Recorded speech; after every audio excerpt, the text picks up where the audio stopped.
Hello and welcome to the Happy Scientist podcast from Bitesize Bio. If you want to become a happier, healthier and more productive scientist, you are in the right place. I am Nick Oswald, the founder of bitesizebio.com, and with me is the driving force of this podcast, Mr. Kenneth Vogt. In these sessions, we'll hear mostly from Ken on principles that will help shape you for a happier and more successful career. And along the way, I'll pitch in with points from my personal experience as a scientist and from working with Ken. Today, we are discussing how to hotwire your to-do list for maximum progress.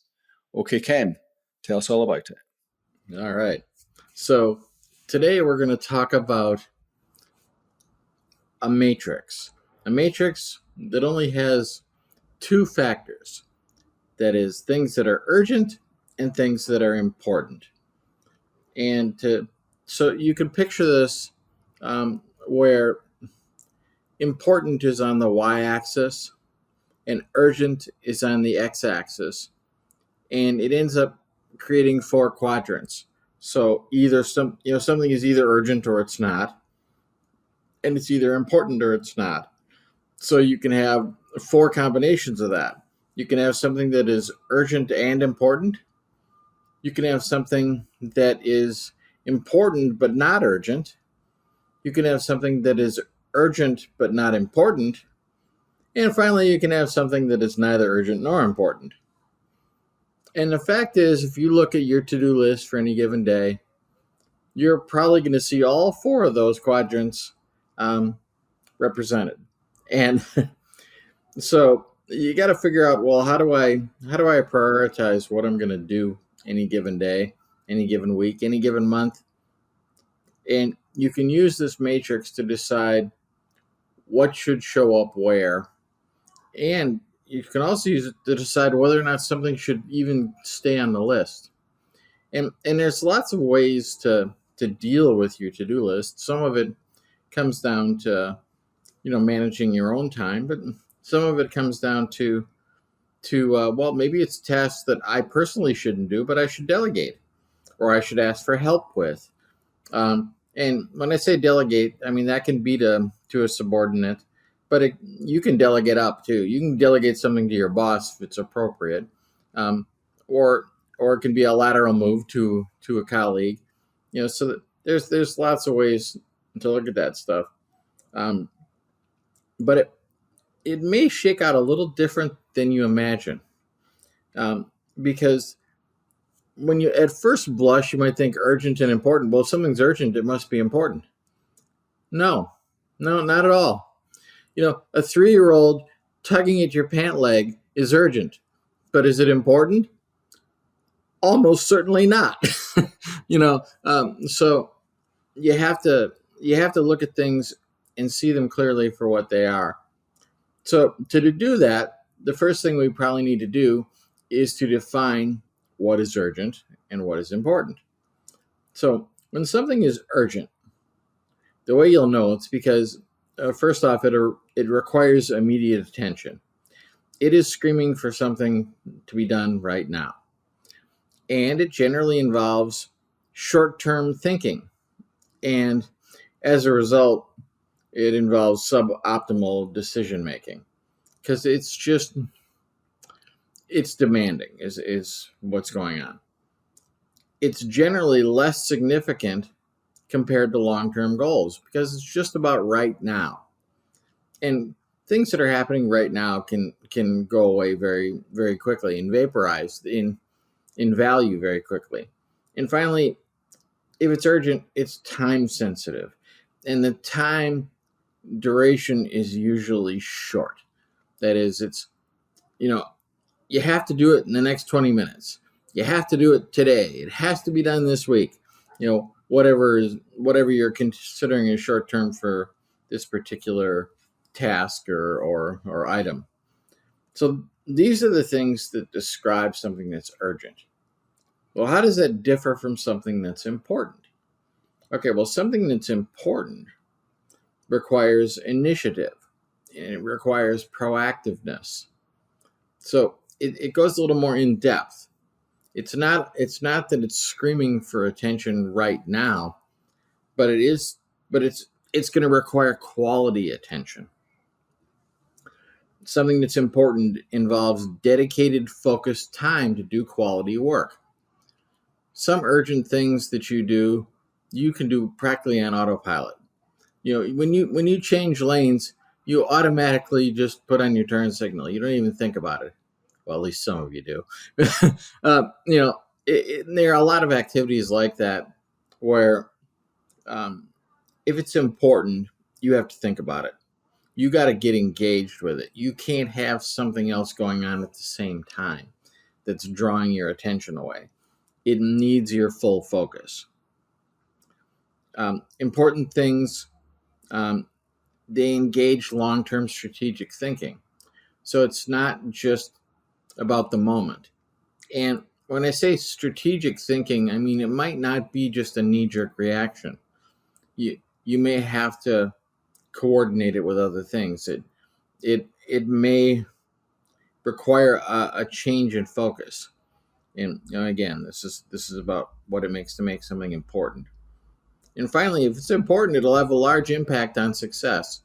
And when I talk about success, I'm talking about long-term success. I'm talking about success of the project, success of your career. It's stuff that's a big deal that will ultimately matter to a large extent whether or not you succeed. So those are the differences between something that's urgent and important. Now, you probably noticed in that conversation that these things aren't mutually exclusive. It isn't that it's either urgent or important. Things can be both, or it can be just one of them, or it can be more of one of them. So when I say we divide this into quadrants, that is not to say that there aren't continuums on both the x-axis and the y-axis. There are. Some things are vitally important, and other things are kind of important. Some things are screaming urgency, and others are just naggingly urgent. So you still gotta factor it in as to where things land for you. But we're going to break it down into these 4 quadrants, not because they are the end-all and be-all truth of the matter, but because they're practical, and it'll help you get an idea of what to do with these things that are on your list. So I'm gonna go through these quadrants in a certain order, and I'm doing it on purpose this way, because you'll see how just because something is landing in a certain quadrant doesn't mean it needs to stay there. And in fact, it might be valuable to move it into a different quadrant by choice. So it does come down to how you assess things. Again, with that 3-year-old tugging on your pants leg, it's urgent to the 3-year-old, but it might not be urgent to you. And we've all seen this with a mother that's got a little kid at her knee, and the kid's really screaming for attention, and the mother doesn't seem to even notice because it's urgent to the child, but it's not urgent to the mother. So you get to have your own views about these things, but it is noteworthy that other people might view it different. So you may have people that are insisting that something is important because it's urgent to them. Or you might have people that are insisting that something is important that you believe is not important. It means you're going to have to communicate perhaps with others about these things and get on the same page. But it will impact where you choose, what quadrant you choose to put it in. Now, if your boss is insisting something is important and you cannot sway them otherwise, well, you're probably going to need to treat it as important, even if you don't agree. So, just something to think about there. So the category that would seem to demand the most attention, the quadrant, would be what we'll call quadrant 1, which is something that is both important and urgent. And it would seem like, well, yeah, that my whole to-do list every day, that should be what's on it. Things that are important and urgent. But consider this. If things are important and urgent, I'm going to suggest that you should reduce the number of things that are there. And I'm going to suggest you reduce them for a couple of reasons. One is because that leads for a really, really stressful day. Now, if you're an emergency room doctor, stress stressful day is normal. But chances are in the lab, that's not exactly how you want it to be. And if things are falling in this quadrant, it's because they're in crisis. And you'll find yourself in crisis management all the time because things are urgent and important. What you want to do is you want to try and move those items into quadrant 2, which is the quadrant where things are important but not urgent. So what's the difference? Same tasks. Why would something be important and urgent? And why might it be important but not urgent? Well, the only difference is timing. Did you get in front of things? Did you deal with it before it got urgent? Because in many cases, the fact that something is urgent isn't because an emergency popped up. It's because you failed to deal with it before this. You could have dealt with this thing that's still important. It hasn't changed in importance, but you could have dealt with it before it got urgent. And if you had done that, things would be less stressful. Now, the beauty of dealing with things that are when they're important but not urgent is because you can be more strategic about it. You can plan, but to do that, it requires initiative. You gotta make things happen before urgency puts a gun to your head. It's a matter of demand.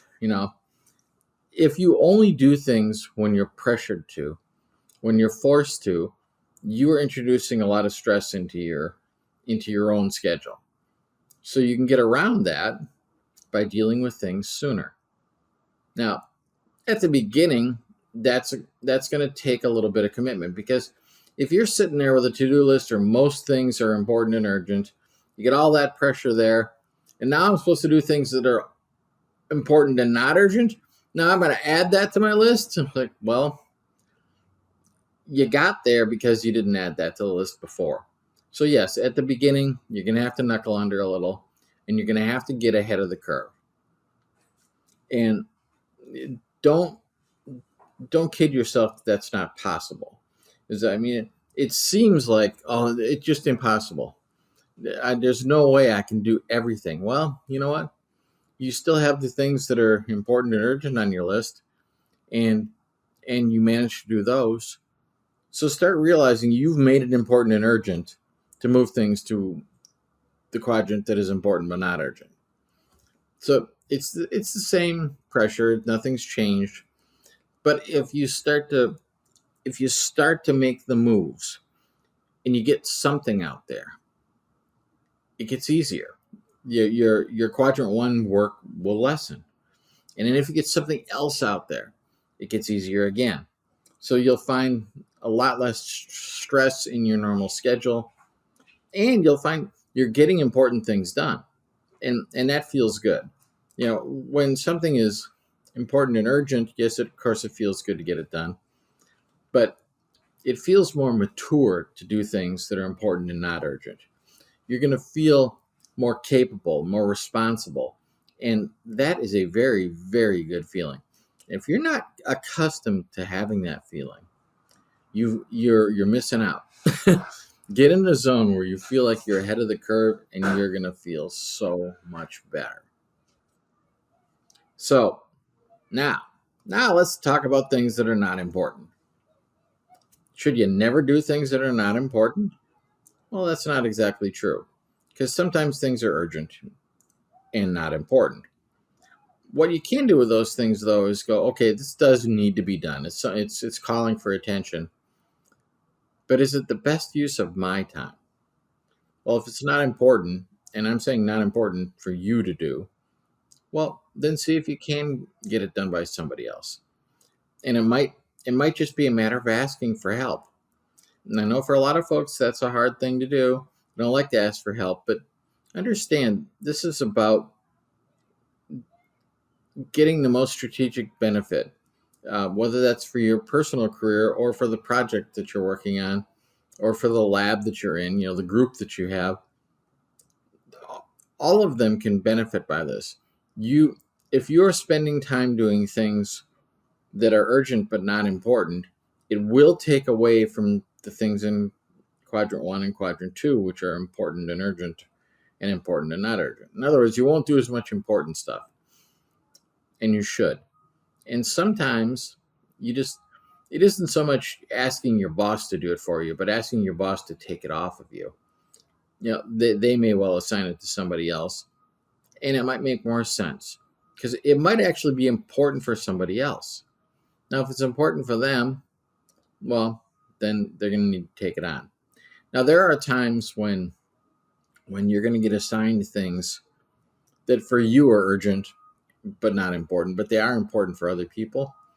And being aware that it's important for someone else is useful. And, then you can make a decision about that. You can make a choice. Well, even though this isn't that important to me, it is important to my colleague, to my boss, even to my subordinate. And if it's going to make someone else's life easier and is going to advance them in some fashion, that may well be worth the cost of doing it. It's just, don't spend all your time there doing things that are urgent but not important for you, or you're just not going to get anywhere. And delegation is probably your best answer to getting out of having a lot of those tasks. Now, we're all going to have those. It's stuff's going to pop up, and somebody else is going to be in a panic to have something, and you're gonna take one for the team. You're going to do something to benefit the other person because that's a favor that may well be returned one day, and it's worthwhile. You're going to do something that'll make your boss look good. It's great. There's nothing wrong with doing those things that some people would consider politics.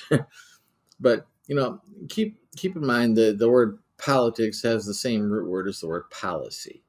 So if it's your policy to be helpful to other people, to be useful to your boss, that's beneficial to you.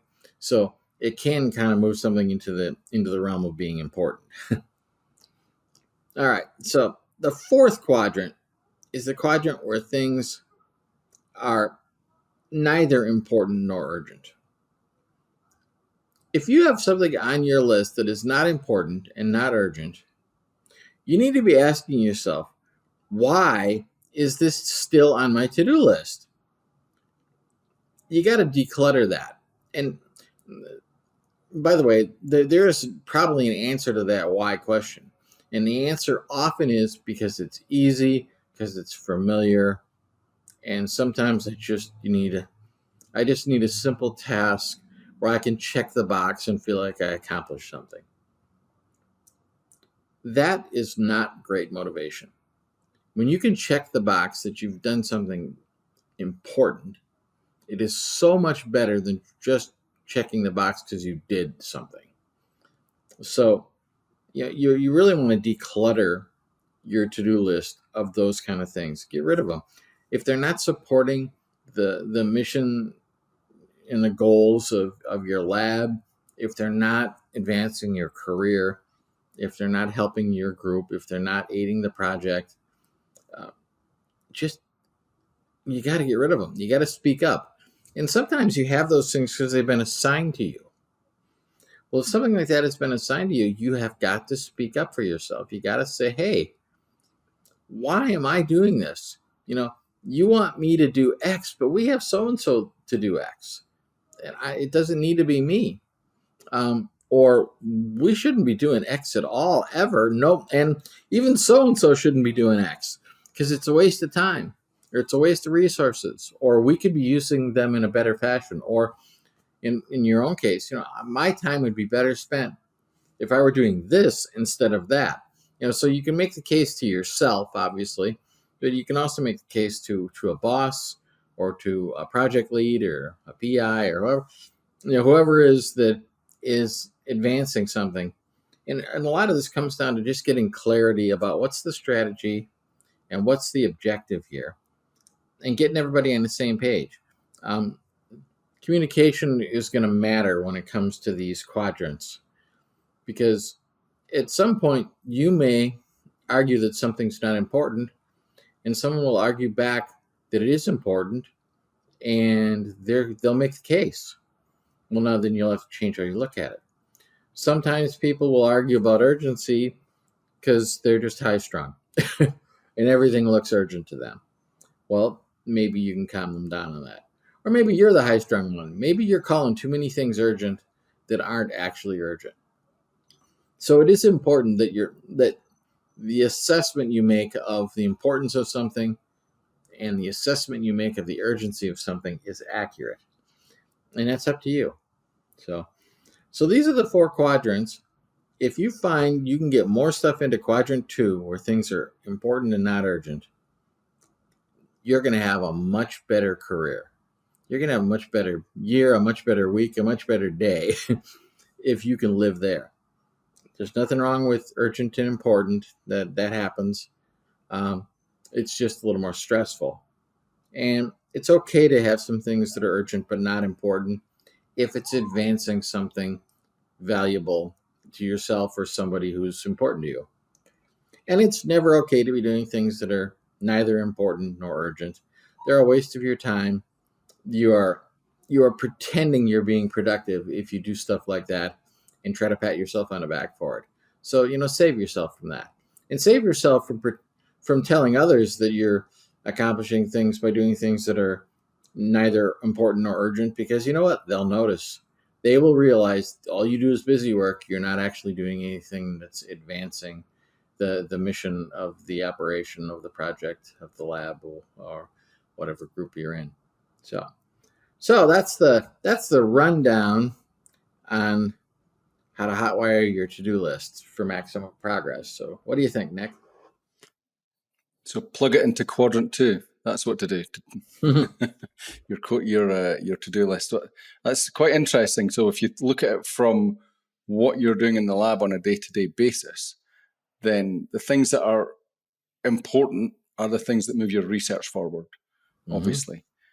So anything that's not important is things that doesn't move your research forward. It's stuff that, is either expendable or, it doesn't necessarily contribute to the main thing of getting more results, figuring out what they mean, publishing, getting funding, all that stuff. So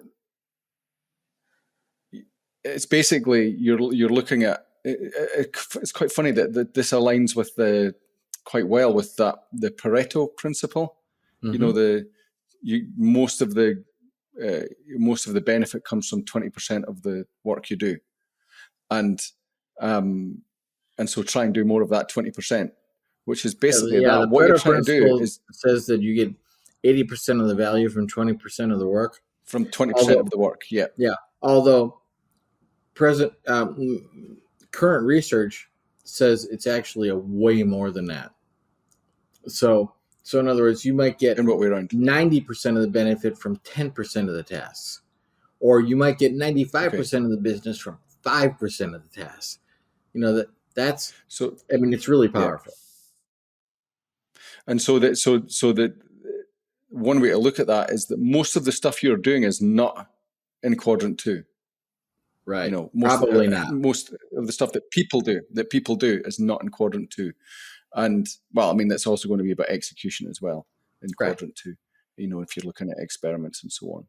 Well, but it goes to show quite interesting. If you're spending a lot of your time in quadrant 1, well, you can get far more productive by moving things to quadrant 2. If you're spending a lot of your time in quadrant 3, you're probably not getting anything much done. And if you're spending time in quadrant 4, you're a waste of oxygen. You got to look at that's where you are, but you can see if you move from quadrant 4 to quadrant 3, you still moved up. If you go from 3 to 1, you moved up. But 1 to 2 is the best. Probably should it not be quadrant 1 and quadrant 2 swapped in terms of how good? I thought about that as I was saying it, but it's like this is kind of an established thing. So sure. Yeah, we break it. But again, you want to get into quadrant 2, so you want to be spending most of your time doing, calmly planning experiments, not rushing them, calmly setting them up, calmly doing them, calmly processing the results or noting the results, calmly and making this comes notes. true too for how for designing experiments or even choosing experiments, whether you should or should not do a particular experiment. Well, yeah. But one thing you don't want to do is, you don't want to do an unimportant experiment, one that doesn't move things forward, but you also don't want to do an important experiment and rush it. Because then, what's the point? Then you're much less likely to have a success. Yeah. Urgency introduces problems. So if you're experiencing urgency, it's kind of a warning signal. It doesn't mean it's a disaster, but it still puts things at risk. Yeah, and I say that as a person who lives in quadrant 1, and it's not a good thing, as you know. It's an addiction, and you get He's too addicted hard to the on him, stress of it, folks. and On himself, folks. He has lived in quadrant 1. He's doing better. I'm a bit better, but I tend to be attracted like a moth to a flame to quadrant 1. Well, yeah, urgency screams for attention. It's just how it is. Yeah, but again, if you're in that quadrant 1 where you're rushing everything, or you're there's no. I mean, the other this feeds into so many topics, like taking time to sit back and just look at what you're doing, or not do anything. Or important and not urgent is rest time, and is contemplation time, and is planning time, and is slow setup time, and is discussing time. It's all in there, and quadrants 1 to 4, 1, 3, and 4 will eat all of that, and put you in that either unproductive when you're at the bottom of that list, or quadrant 3 and 4, or stressed out and making mistakes in quadrant 1. So, and by the way, if you're hearing this by audio and you're thinking I can't keep it straight, it'll be in the show notes, so it's all laid out and written in a simple format. You may find that quadrant 2 doesn't arise organically. You pretty much have to make quadrant 2 a reality.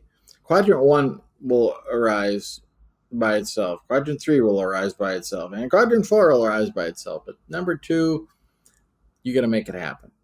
But if you bother to make it happen, everything gets better. You get more clarity. You accomplish more.